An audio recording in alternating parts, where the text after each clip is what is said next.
Decentralized finance is a revolutionary financial system. It aims to replace the traditional financial systems and cut out intermediaries. Today, I'm going to explain what exactly DeFi is and how it works. If at any point in this video you find this information informative, go ahead and drop a like and subscribe and turn those notifications on. But anyways, let's jump into it. In centralized finance, everything relies on the banks. If you want to send money to somebody, like say your friend, obviously they probably have a bank account as well. So you're going to send it from your bank account and it's going to go through the clearinghouse and then it's going to go to their bank account. And the problem with this is, since it goes through the clearinghouse and not to your friend directly, it's going to take time, sometimes a few days, maybe even a week. Along with this, you're also going to have to pay transaction fees, which vary based on how much you're sending. So for example, you're sending $1 million. Well, you're going to have to pay transaction fees according to the rate of the $1 million.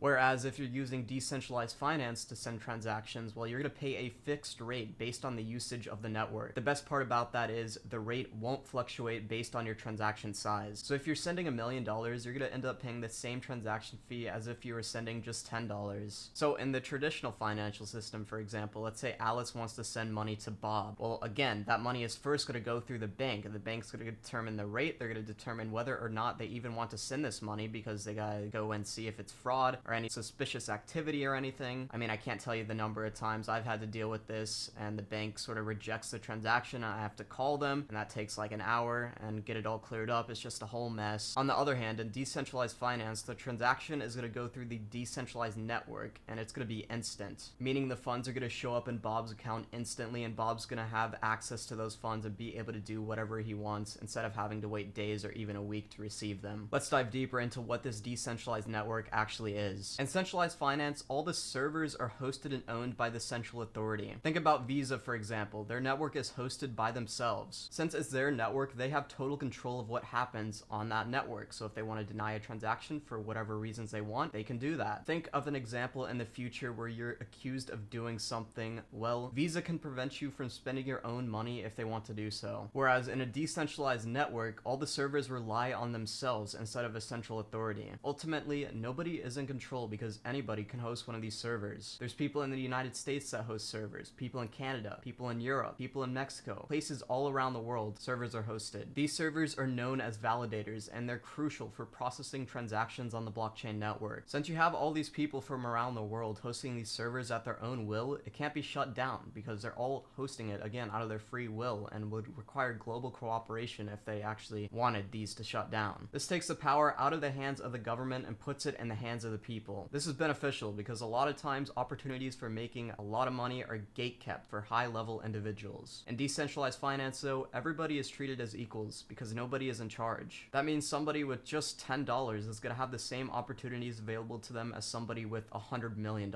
Some of those opportunities could include liquidity mining, also known as market making, or yield farming. These are just two of the many ways you can earn money in the decentralized finance space on your crypto assets. Now, the concept of decentralized networks isn't brand new, but what is new is hosting financial systems on them. Blockchains are decentralized networks, and there's many uses for blockchains beyond decentralized finance. What we're going to focus on this channel, though, is how you can earn money on your cryptocurrency assets. If you want to stick around for that, drop a like, subscribe with notifications turned on.